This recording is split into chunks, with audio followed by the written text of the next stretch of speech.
So నేను first కొత్త నిబంధన చదివా.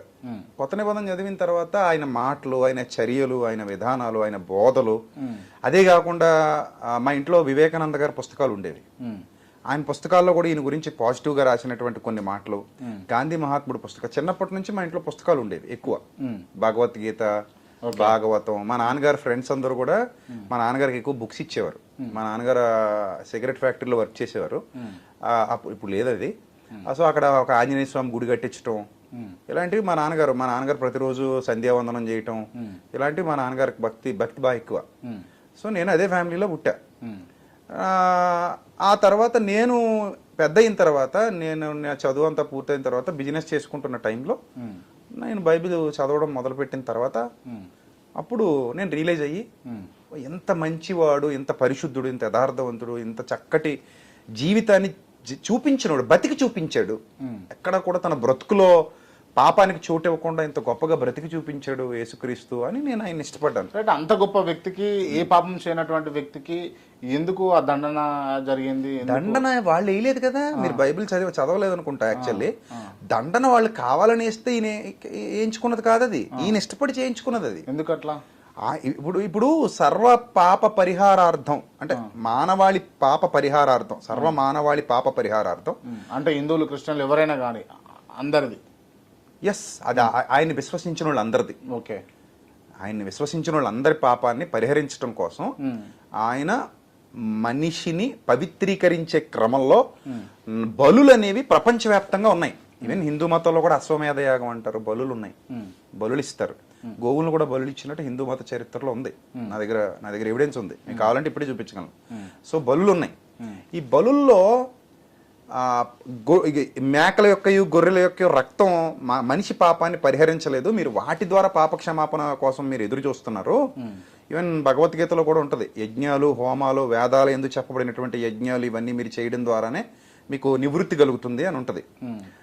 సో బృహదారణ్యకోపనిషత్తులో కూడా ఉంది ఆ సందర్భాలన్నీ కూడా. సో అంటే బలుల మీద ప్రపంచం ఆధారపడింది. Not only Jews, not only Mesopotamians, not only Indians, all over the world, not only Greeks, all over the world బలుల మీద ఆధారపడింది. బలులు ఇచ్చేవారు వాళ్ళు, పాప ప్రక్షాళన కోసం బలులు ఇచ్చేవారు. సో ఆ బలులు ఇచ్చే క్రమాన్ని వాళ్ళు ఎలా నేర్చుకున్నారు, ఎక్కడి నుంచి నేర్చుకున్నారు, అన్ని మతాల్లోకి బలి సంప్రదాయం ఎలా వెళ్ళింది అనేది మనకు తెలియదు.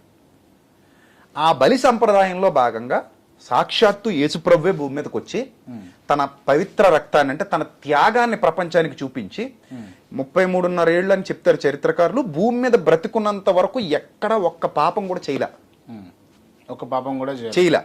చేయకుండా బ్రతకటం వల్ల పరిశుద్ధుడయ్యాడు. అది ఆయన పరిశుద్ధతకు నిదర్శనం. పాపం చేయకుండా బ్రతికి, పరిశుద్ధంగా బ్రతికి చూపించి, ఎవరికీ సాధ్యం కానిది ఆయన సాధ్యం చేసి చూపించాడు. అంటే ఒక గొప్పవాడు అన్నవాడు కూడా అందులో పడతాడు, కానీ ఎందులో కూడా పడకుండా నాలో పాపం ఉన్నదని మీలో ఎవడు స్థాపించగలడనే స్థాయిలో ఆయన తన గొప్పతనాన్ని చూపించి కలువరి శిలువలో తన పవిత్ర బలియాగాన్ని జరిగించి, నేను నా పవిత్ర రక్తాన్ని ధారపోస్తున్నాను, మీరు మారండి, నేను మిమ్మల్ని క్షమిస్తా, సో నేను మిమ్మల్ని క్షమించి నిత్య జీవానికి తీసుకెళ్తా అనే వాగ్దానం చేసిపోయాడు ఆయన. అంతే, ఇంక అందులో ఏమీ లేదు. యేసు ప్రభువు నమ్ముకుంటే అప్పులు తీరితే, రోగాలు తగ్గితే, సమస్యలు పోతాయి, ఇదన్నీ దొంగ మాటలు. అంటే దేవుడు రక్తం చిందించిండు, ఇవి రక్తపు చుక్కలు, ఇవన్నీ అవన్నీ అవి చుక్కలేంటి? రక్తపు చుక్కలు ఇస్తాడు దేవుడు మీకు. ఏ చుక్కలు ఎవడు ఏమేవాడు అదంతా అప్పుడే అయిపోయింది. ఓన్లీ బిలీఫ్ అంతే. ఇప్పుడు మనం గొర్రెన మేకనం పోసమ్మ తల్లికో తలుపులమ్మ తల్లికో బలేస్తాం కదా హిందూ సాంప్రదాయంలో. చిన్నప్పుడు మేము కూడా తలుపులమ్మ గుడికి వెళ్ళేవాళ్ళం, మా నాన్నగారు వాళ్ళు వెళ్ళేటప్పుడు మేకను బలేస్తారు. మా పక్కన సత్తమ్మ సంబరం జరిగేది, సత్తమ్మ తల్లి సంబరం. సో మేకను బలేస్తారు. ఆ రక్తం, నేను నా చిన్నప్పుడు ఎక్కువ సత్తమ్మ సంబరంలో ఉండేవాడిని. అక్కడ మా ఇంటి పక్కనే గుడి. సో ఆ రక్తాన్ని ఇలా చేతులు పూసుకొని తీసుకెళ్లి ద్వారబంధు కమ్మీలకు పోస్తాడనమాట ఆ చేసిన వ్యక్తి. అవును, ఆ పచనం చేసేటువంటి వ్యక్తి, ఆ యజ్ఞం చేసేటువంటి వ్యక్తి ఎవరైతే ఉన్నాడో, పర్టికులర్ వ్యక్తులు ఉంటారు, వాళ్ళు పూసి, రక్తాన్ని పూసి దాన్ని గిన్నెలోకి అవి పట్టి తల్లికి సమర్పణ పెడతారు, సతమ్మ తల్లి దగ్గర పెడతారు. సో అంటే దట్స్ ఎ బిలీఫ్. ఇప్పుడు మనందరి పాపాలు ఈ గొర్రె మీద మోపుతున్నాం, దీన్ని బలేసేస్తున్నాం, సాక్రిఫైస్ బలేసేసి ఇక్కడతో మా పాపం తొలగిపోయింది, మొక్కుకున్నాం, కోడిని మొక్కుకున్నాం, మేకను మొక్కుకున్నాం అనే బిలీఫ్ సిస్టమ్ ఏదైతే ఉందో, in the same belief system పాత నిబంధన కాలంలో కూడా ఉండేది. కానీ ఇక్కడ ఈ ప్రభు ఏం చేశాడంటే, అరే నాయన, మూగజీవాల రక్తం వల్ల మీకు పాపక్షమాపణ కలగదరా? మీరు నిజంగా మారండి, మీ బ్రతుకులు మార్చుకోండి, జీవితాలు దిద్దుకోండి, మనిషిని మనిషిలా చూడండి, మానవత్వం పెంచుకోండి, నీతి పెంచుకోండి, యథార్థత పెంచుకోండి, ఇవన్నీ నేర్పించి తానే గొప్ప బలియాగం చేసి 3వ దినాన సజీవుడై తిరిగి లేచి రుజువు చూపించి వెళ్ళాడు. అది క్రిస్టియన్ బిలీఫ్ సిస్టమ్.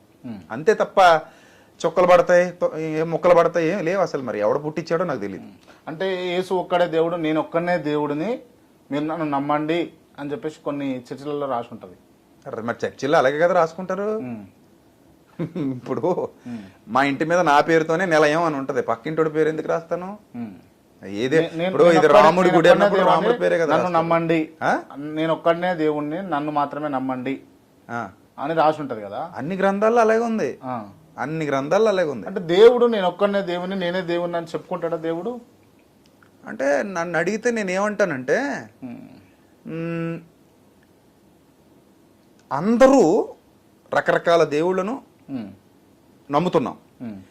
సో ఇందులో ఎవరు ఒరిజినల్ ఎవరు డూప్లికేట్ అనేది అది కూర్చుంటే తప్ప, చాలా రోజులు చర్చ జరిగితే తప్ప తెలియదు.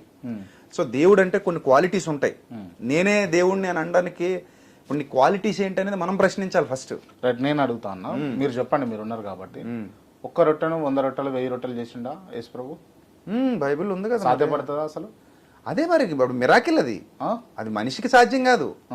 ఆయన దైవశక్తి గలవాడు కాబట్టి చేశాడు. ఒక రొట్టెను 1000 రొట్టెలు చేయగలిగిండు. అదే 5 రొట్టెలు 2 చిన్న చేపలు 1000 ఉండదు, 1000 మందికి పంచిపెట్టాడు. 1000 మందికి అంటే చేయాలి కదా, చిన్నది ఇస్తే సరిపోదు. ఒక 1000 రొట్టెలు అయితే చేయగలిగిండు, చేశాడు కదా. ఓకే, ఇప్పుడు మీ బుద్ధి ఎందుకు ఆ విధంగా ఉన్నది, నా బుద్ధి ఎందుకు ఈ విధంగా ఉన్నది, అక్కడ కూర్చున్న బుద్ధులు ఎందుకు ఆ విధంగా ఉన్నాయి? అందరిని ఒకటే రకంగా చేయొచ్చు కదా. ఏంటది? ఆలోచించే శక్తి, పరిజ్ఞానం, విద్య, జ్ఞానం. బుద్ధి జ్ఞానం అంటే ఇప్పుడు క్వశ్చన్ మారింది, మారలేదు. ఒక దాంట్లోంచి ఇంకో దాంట్లోకి వెళ్ళారు. ఇప్పుడు అంత అవలీలగా రొట్టెలు పంచినటువంటి యేసు ప్రభు గారు విజయప్రసాద్ రెడ్డిని ఎందుకు అంత మంచి బుద్ధి ఇచ్చారు, నాకెందుకు ఇంత దుర్బుద్ధి ఇచ్చారు అని అడుగుతాను. ఈ బుద్ధి దేవుడు ఎవరికి ఇవ్వడు.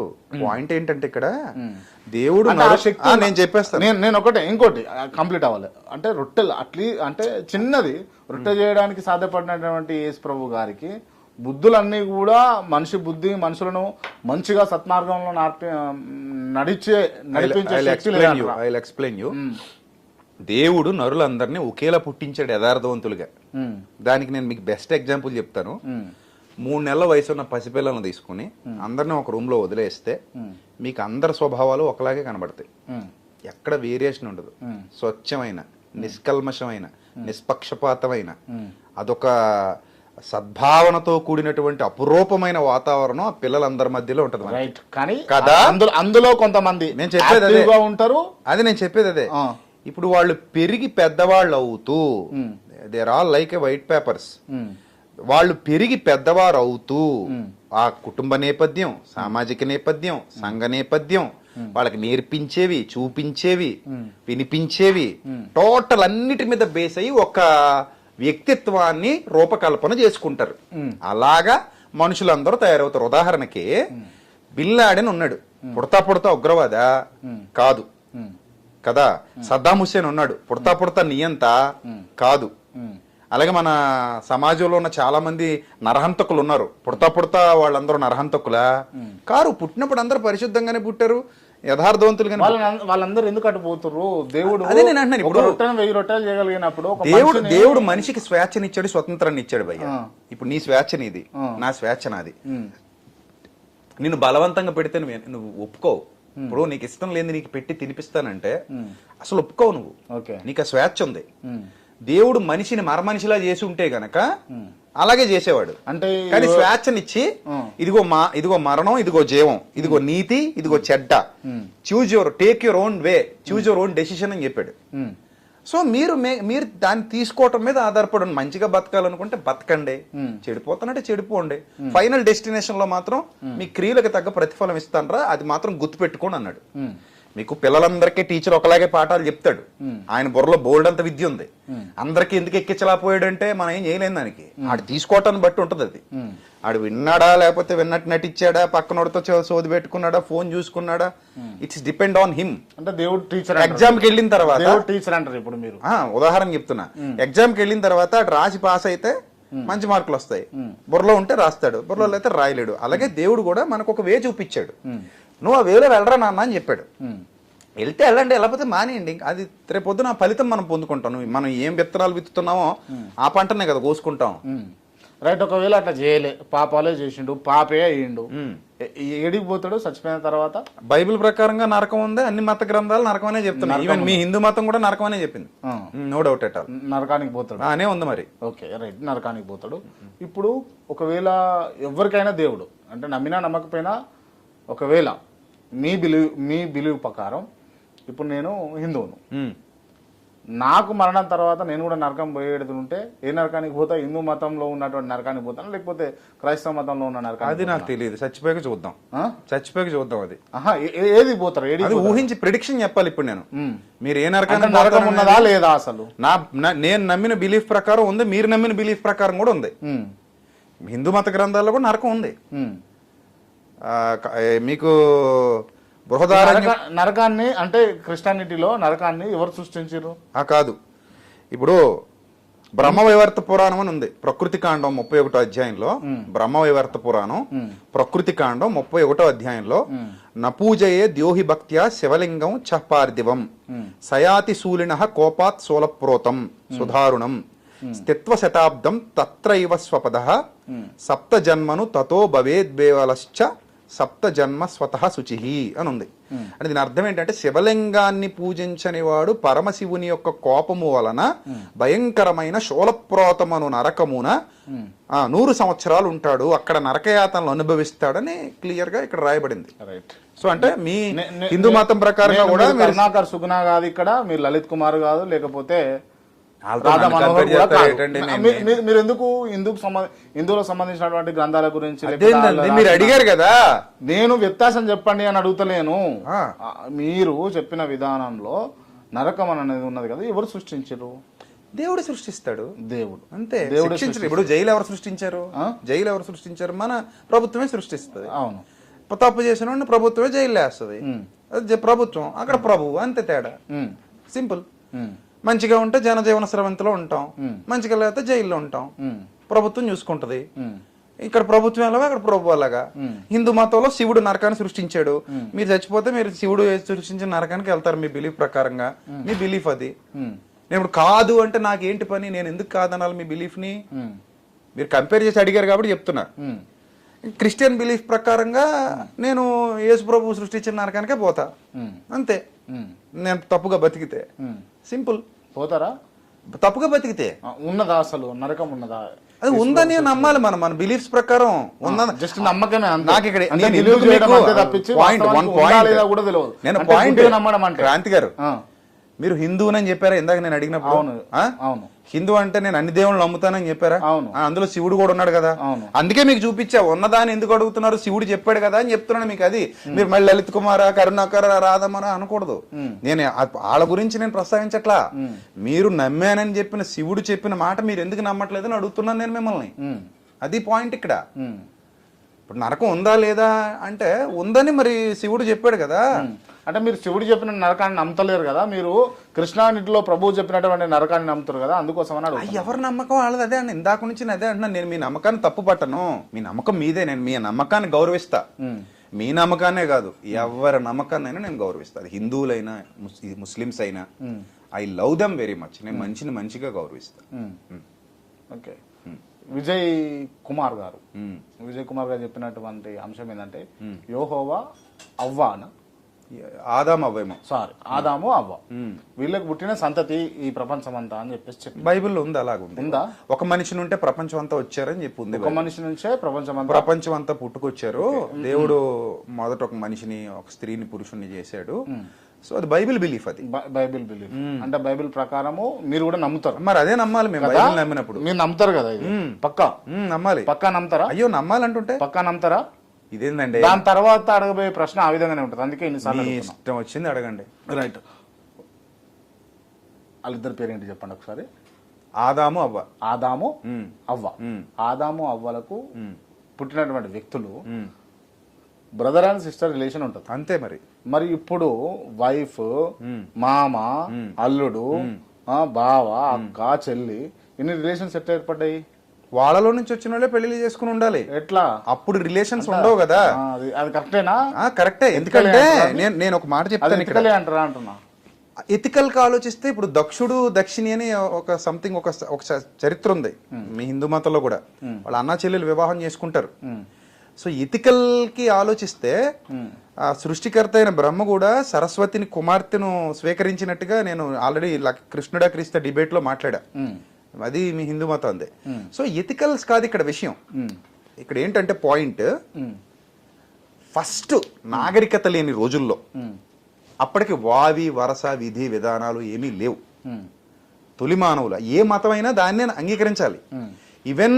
ఈవెన్ మతాల పక్కన పెడితే బాబు గోగినేని లాంటి వారు ముందుకు వచ్చి, నాస్తికులు ఎథిస్టులు వాళ్ళు ముందుకు వచ్చి, ఏమండి ఇలాగా ఈ సృష్టి అలా పుట్టింది అంటే వాళ్ళు కూడా దీన్నే అంగీకరించాలి. ప్రారంభంలో ఇద్దరు మానవులు ఉంటారు, జెండర్స్ 2 ఉంటాయి, వాళ్ళ నుంచి వచ్చిన పిల్లలే. అప్పుడు ఇంకా అన్న చెల్లి పాతరాతి వాళ్ళు ఇవేవి తెలియవు. సో వాళ్ళలో వాళ్ళే వివాహాలు చేసుకుని ఉండాలి అంతే. ఏ మతమైనా దీన్ని ఒప్పుకోవాలి. ఈవెన్ హిందూ మతంలో కూడా ఇలాంటి సందర్భాలు ఉన్నాయి. మీరు కావాలనుకుంటే మీకు రెఫరెన్స్ల తర్వాతనే నేను మీకు చూపిస్తాను. ఎవరైనా కాదంటే అప్పుడు చెప్తాను. ఉన్నాయి. సో ఇప్పుడు అప్పటికి మనం ఎథిక్స్ చూడకూడదు. ఇప్పుడు ఇంకొక పాయింట్ చెప్తాను. మనకి చెల్లి కూతుర్ని చేసుకోవటం రైటా రాంగా? చెల్లి కూతురు మన కల్చర్లో రాంగ్. చెల్లి కూతుర్ని మేనమామ ఓకే చేసుకోవడం. తెలంగాణలో అయితే ఆ సంస్కృతి లేదు. మరి ఆంధ్రాలో ఉంది. హిందువులే చేసుకుంటారు, చెల్లెలు కూతుర్ని అక్క కూతుర్ని చేసుకుంటారు. మేనమామ చెల్లెలు బిడ్డను పెళ్లి చేసుకుంటాడు, అక్క బిడ్డను పెళ్లి చేసుకుంటాడు. మీకు తెలంగాణలో అది ఎథిక్స్ కాదు, ఎథికల్ వాల్యూస్ లేనోడు అంటారు అండి. మరి ఆంధ్రాకి వచ్చేసరికి మీకు బోల్డ్ ఉన్నాయి అలాంటివి. అన్న కూతుర్ని మనం కూతురు అంటాం, తెలంగాణలో కూడా కూతురు అని అంటారా? అన్నయ్య కూతుర్ని అన్నయ్య బిడ్డ మనకి బిడ్డే అంటాం కదా. సో అన్నయ్య బిడ్డ మనకి బిడ్డే కదా. కానీ కొన్ని మతాల వాళ్ళు అన్నయ్య బిడ్డను కూడా వివాహం చేసుకుంటారు. ఎవరు ఆ మతాల వాళ్ళు? ఎందుకు మనకే మీకు తెలుసు. సో వాళ్ళ ఎథికల్ వాల్యూస్ అలా ఉన్నాయి. అంటే ఇప్పుడు ఎథిక్స్ అనేవి వాళ్ళ బిలీఫ్ సిస్టంలో సృష్టించుకుంటూ పోయేవే తప్ప, ఇదే ఎథిక్ అనడానికి మనకు మనసులో ముద్ర పడిపోతేనే అది ఎథికల్ వాల్యూగా కనపడుతుంది అక్కడ. అంటే ఈ పెళ్లిళ్ళ ప్రమాణం ఆదాము అవ్వలకు పుట్టిన సంతతి వాళ్ళు పెళ్లిళ్ళు చేసుకుని అందుకే జరిగిందని అంటారు. అంతే, నో డౌట్ ఎట్ ఆల్ అందులో. రైట్. విజయ్ ప్రసాద్ రెడ్డి గారు మత ప్రచారకుల మత బోధకుల? నేను మతాన్ని అసలు బోధించను, ఎక్కడ కూడా మతాన్ని ప్రచారం కూడా చేయను. మంచిని, నీతిని, బైబిల్లో ఉన్న ఏదైతే సత్యం ఉందో దాన్ని మాత్రమే నేను నా సభల్లో ప్రచారం చేస్తా. ఎవరింటికి నేను వెళ్ళను. సత్యం అని అంటే మీరు నమ్మిందే సత్యం అంతేనా? నా బైబిల్లో ఉన్న సత్యం, నేను నమ్మింది కాదు.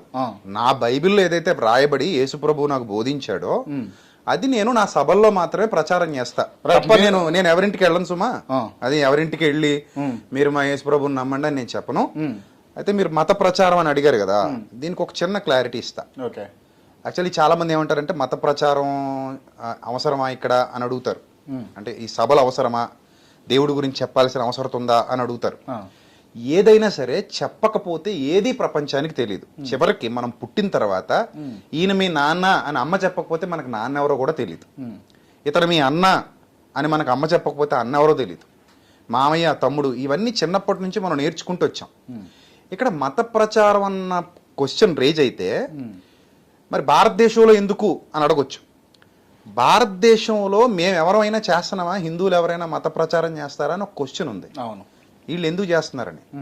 దాని పాయింట్ ఏంటంటే అసలు హిందూ దేశంలో హిందూ ప్రచారం ఎందుకు అవసరం లేదు. అరబ్ కంట్రీలో ఇస్లాం ప్రచారం అవసరం లేదు. అమెరికాలో క్రైస్తవ ప్రచారం అవసరం లేదు. అది ఎక్కడ లేదో అక్కడ ప్రచారం చేస్తారు. ఇప్పుడు మా బట్టల కొట్టులో బట్టలు కొనండి అని నేను చెప్పక్కర్లా. బట్టల కొట్టు బయట చెప్పాలి. బట్టల కొట్టులో కూర్చొని ఇక్కడ ఈ చీర బాగుంటుందండి, బట్టలు కొనండి అని అరిసినా ఉపయోగం లేదు. ప్యాకేజ్ ఉంటుందా మరి అట్లా?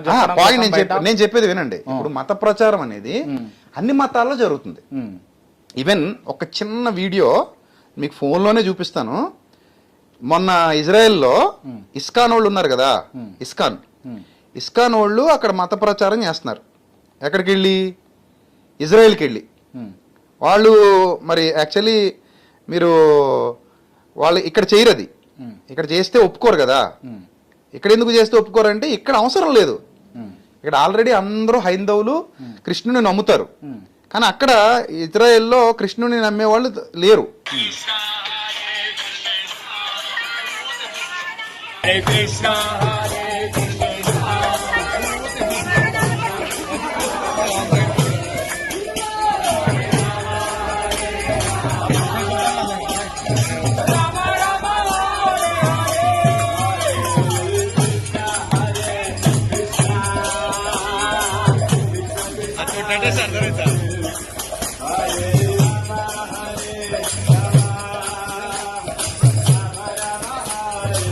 ఇప్పుడు సో అంటే ఇప్పుడు నేను ఏం చెప్తానంటే తిరిగే తప్పంటారా మీరు? నేను తప్పనన్ను.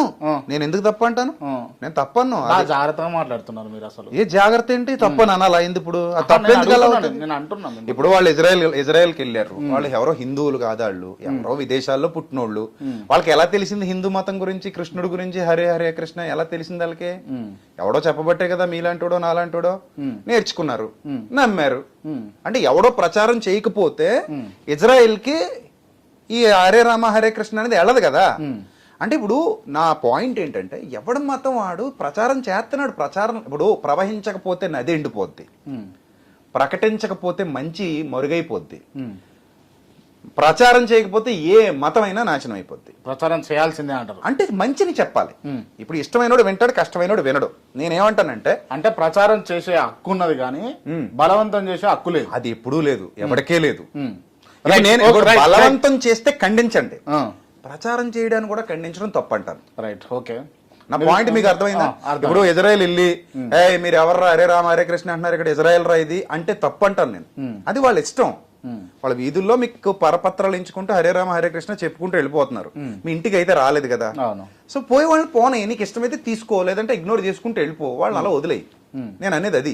అది క్రిస్టియన్ అయినా, హిందూ అయినా, ముస్లిం అయినా, ఎవరైనా సరే. ఇప్పుడు హైందవ దేశంలో హైందవ్యాన్ని ప్రచారం చేయాల్సిన అవసరం లేదు. మేము చేస్తున్నామా అని అడగకూడదు. అలాగే అమెరికాలో క్రిస్టియానిటీని ప్రచారం చేయాల్సిన అవసరం లేదు. కువైట్ వెళ్ళి ఇస్లాంని ప్రచారం చేయాల్సిన అవసరం లేదు. లేని చోట కదా చేస్తారు ప్రచారం. Right, okay, right. మీరు చిన్న ఉన్నప్పుడు గుళ్ళోకి వెళ్ళిరా? చిన్న ఉన్నప్పుడు మీరు గుళ్ళోకి వెళ్ళిరా? అయ్యో, ఎందుకు వెళ్ళలేదు? వెళ్ళిరా? నేను ఎప్పుడు గీతా మందిరంలోనే ఉండేవాడిని. రైట్. తోటలో మహాలక్ష్మి తిన్నారా మీరు ఎప్పుడన్నా? బోల్డ్ సార్లు తిన్నా. బోల్డ్ సార్. తోటలో మహాలక్ష్మి తల్లి జాతర జరుగుతుంది మా ఊళ్ళో, మహాలక్ష్మమ్మ. అక్కడే ఉండేవాడిని. కానుకలు పెట్టేవాడిని, రోడ్ల మీద బస్సులు ఎక్కి తీర్థం చేస్తున్నాం చందాలు వేయండి అని బస్సులు వెళ్ళే వాళ్ళని ఆపి ప్లేట్లు ఇచ్చేవారు మాకు, కుంకుమ వేసి. ఆ ప్లేట్ పట్టుకుని వచ్చే బస్సు ఎక్కి ఆ ప్రయాణికులు అందరూ చందాలు వేసేవారు మాకు. అవి పట్టుకొచ్చి హుండీలు వేసేవాళ్ళం. బొట్టు పెట్టేవాళ్ళం అందరికి, మహాలక్ష్మి తల్లి బొట్టు. నా చిన్నప్పుడు అలా నేను చేసి. నా క్వశ్చన్, మీరు ప్రసాదం తిన్నరా చిన్న ఉన్నప్పుడు? ఇప్పుడు కూడా తింటా. ఇప్పుడు తింటురా? ఎప్పుడైనా తింటా. రైట్. బైబిల్లో ఏమన్నా ఇతర మతాలకు సంబంధించినటువంటి ప్రసాదాలు తినకూడదని ఉందా? అంటే ఉంది. ఏ విగ్రహానికి అర్పించింది తినొద్దు, వాళ్ళ విశ్వాసాన్ని నమ్మితే తినొద్దు అని ఉంది. రైట్. ఇప్పుడు కొన్ని చర్చిలలో విగ్రహారాధన నడుస్తుందా, నడుస్తలేదు? ఇది నేను లెట్ మీ కంప్లీట్. ఇది క్లియర్ చేసిన తర్వాత కొంతమంది అపార్థం చేసుకుంటారు. కొంత చిన్న వివరణ ఇచ్చిన తర్వాత అది కూడా చెప్తా. ఈ వివరణ ఏంటంటే, ప్రసాదం అనే పదార్థం ఏదైతే ఉందో అది మీరు యేసుప్రభు బొమ్మ దగ్గర పెట్టినా, మరియమ్మ బొమ్మ దగ్గర పెట్టినా, రాముడు బొమ్మ దగ్గర పెట్టినా అందులోకి ఏదైనా వస్తుందా? విషం ఏమైనా చేరుతుందా? పోనీ ఆ పదార్థం ఏమైనా పెరుగుతుందా, తరుగుతుందా? కదా. సో పదార్థం లాగే ఉంటది, విగ్రహం లాగే ఉంటది. కాసేపటికి వేడిగా ఉన్నది చల్లగా అవుతుంది తప్ప అందులో మారేది ఏమి ఉండదు. 2-3 రోజులు వదిలేస్తే కంపు కొడదు తప్ప అందులోకి వచ్చే గొప్పతనం ఏమి ఉండదు. ప్రసాదం కూడా పాడవుతుంది వదిలేస్తే, చీమలు పడతాయి. సో ఇక్కడ పాయింట్ ఏంటంటే, మీరు మంచి మనసుతో, మనసులో ఏ కల్మషం లేకుండా మీ దైవాన్ని ప్రార్థించుకుని ఏదైనా తినండి. మీ ఇష్ట దైవాన్ని, అంటే మీరు రాముడిని ప్రార్థించుకుంటే మీరు రాముని ప్రార్థించుకుని తినండి.